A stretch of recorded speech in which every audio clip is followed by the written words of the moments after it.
Substitute Creature by Chris Gall. Dear students, I will be unable to teach our class due to a serious case of frazzled nerves. I've asked a rather special someone to make sure you are all well taken care of while I'm gone. And I certainly wouldn't suggest playing any tricks on him. Have a happy Halloween, and good luck. Miss Jenkins.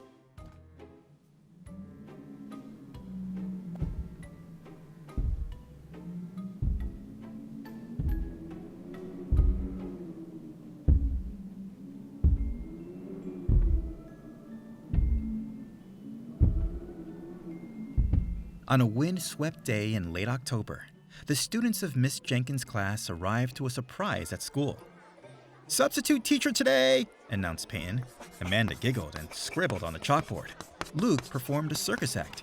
Gavin laughed like a mad scientist. Then, at precisely 8 o'clock, the door to the classroom creaked open. The substitute entered the room.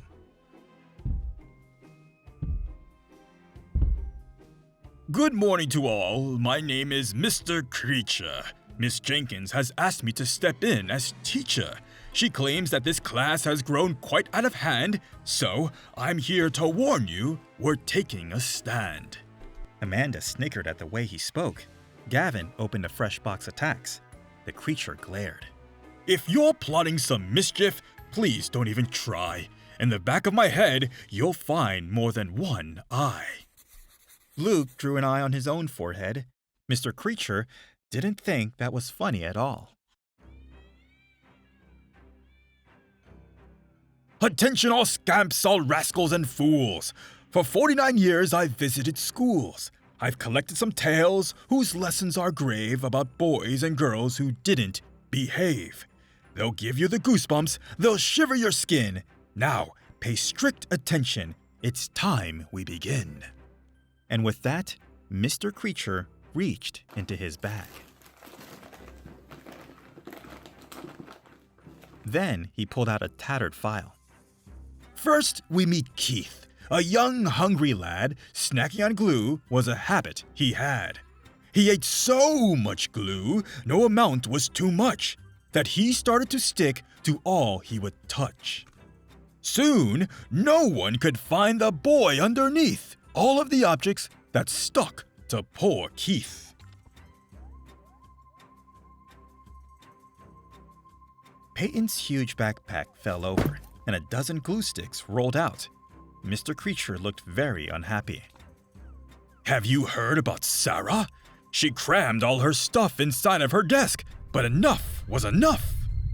Her desk was so full that it started to shake. It rattled and lurched like a minor earthquake. Kids ran for their lives and the teachers threw fits, and then Sarah's desk blew itself into bits.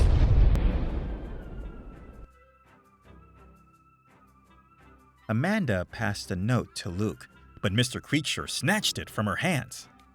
Kylie, the artist, was always the best at drawing when she should be taking a test. When a dragon she drew looked so real it blew smoke, the children suspected it might be a joke. But the dragon on paper then leaped from the page. It tore through the room in a flame-throwing rage. Are you not yet convinced? Did I notice a yawn? In case you're in doubt, do let me go on. Listen up. Have you heard of the daydreamer, Zach? His mind wandered off while he took out his snack. So he failed to see the open cage door, and he simply ignored little tracks on the floor. And no one else noticed in time to shout, "Freeze!" that the sandwich he held was of hamster and cheese. Luke jumped when he felt a nibble inside his shirt pocket. Mr. Creature opened another file. Kate always carried her backpack with pride. It made a great place for her monkey to hide. Now, everyone knows the no pets allowed rule. When her monkey escaped, it wreaked havoc at school. Then the children all thought they should bring a pet too. Soon the school was a mess, and it smelled like a zoo. Gavin quietly tied Amanda's shoelaces together.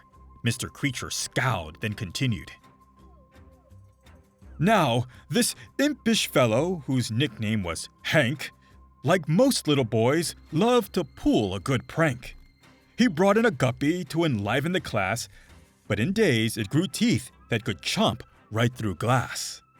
It wouldn't stop growing, its skin became dark. Now Hank really wished he'd not brought in a shark.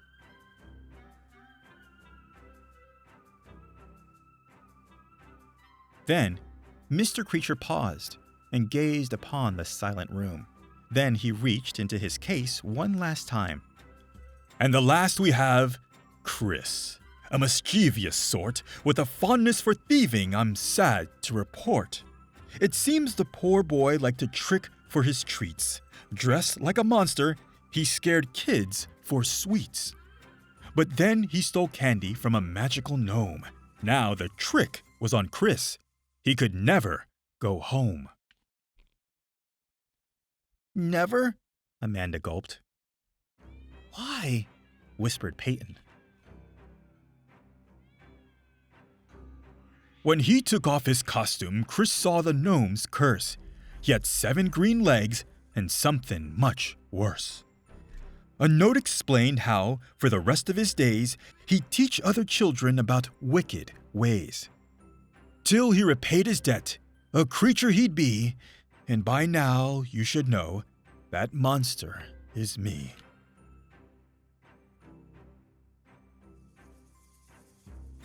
Cool, said Luke. I'm sorry, Mr. Creature, said Amanda. You're the best substitute ever, said Gavin. Mr. Creature spied the clock on the wall. It all happened here, half a century ago, at this very school. I thought you should know. Goodbye, and good luck. My time here is done.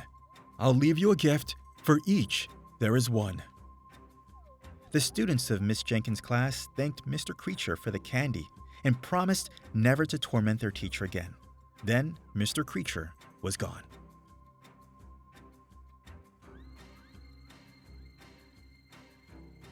Outside, Mr. Creature looked in his case and saw that he had one last piece of the candy he had stolen so many years ago.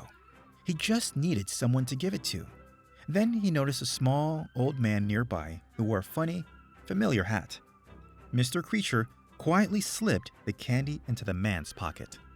As the substitute creature walked slowly down the windy street, he noticed a sweet smell in the autumn air. It was a smell he remembered from long ago. His tentacles tingled as the smell pulled him forward, and the world started to spin around him. He began to run to a small house at the end of the street. There, his bike was still leaning by the step, and his dog was still waiting on the lawn. Everything was as if he had never been gone. Chris was home, and he was just in time for a Halloween treat.